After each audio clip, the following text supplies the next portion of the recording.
വിദേശ ഫണ്ടുകളെ ആശ്രയിക്കാൻ ഞങ്ങൾ ആഗ്രഹിക്കുന്നില്ല. പക്ഷെ ഞങ്ങൾ അറിവ് കയറ്റുമതി ചെയ്യുകയും വരുമാനം വർദ്ധിപ്പിക്കുകയും ചെയ്യുന്നു.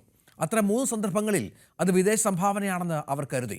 ഇതാണ് തനിക്കെതിരായ CBI അന്വേഷണത്തെക്കുറിച്ച് സോനം വാങ്ചുക് വിശദീകരിച്ചത്. നമുക്കറിയാം ആരാണ് സോനം വാങ്ചുക് എന്നുള്ളത്. അടുത്ത സമയത്ത് ഉണ്ടായ പ്രക്ഷോഭത്തിൽ ലഡാക്കിൽ പ്രത്യേകിച്ച് ഇതുമായി ബന്ധപ്പെട്ട് വലിയ ചർച്ചാ വിഷയമായ പേരാണ് സോനം വാങ്ചുക്കിൻ്റേത്. ഇപ്പോൾ ഒടുവിൽ സ്ഥാപനത്തിനെതിരെ വിദേശ സംഭാവന നിയന്ത്രണ നിയമത്തിൻ്റെ ലംഘനങ്ങൾ കണ്ടെത്തിയിരിക്കുകയാണ് CBI. ബാങ്ക് അക്കൗണ്ടുകളിൽ ദുരൂഹത കണ്ടെത്തിയിരിക്കുകയാണ് CBI. 9 വ്യക്തിഗത ബാങ്ക് അക്കൗണ്ടുകളുണ്ടെന്നും അതിൽ 2018-നും 2024-നും ഇടയിൽ ഈ അക്കൗണ്ടുകളിലേക്ക് കോടികൾ വന്നു എന്നുമാണ് കണക്കുകളായി CBI കണ്ടെത്തിയിരിക്കുന്നത്.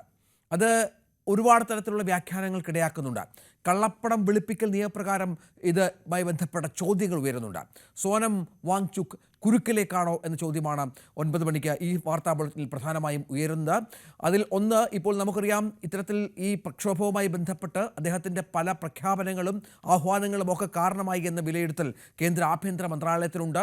സ്വാഭാവികമായും അത്തരം വിഷയങ്ങളിൽ കേസുകൾ എടുത്തേക്കാം. ഒരു പക്ഷേ പല കേന്ദ്രങ്ങളിൽ നിന്നും നൂറുകണക്കിന് പ്രതിഷേധക്കാരുമായി പോലീസ് ഏറ്റുമുട്ടിയപ്പോൾ അതിൽ 4 പേർ കൊല്ലപ്പെട്ടപ്പോഴൊക്കെ ഇയാളുടെ പങ്കാളിത്തം ഇതുമായി ബന്ധപ്പെട്ട് സംശയ സാഹചര്യം കൂടി ഇതിനോട് ചേർത്ത് വെക്കണം.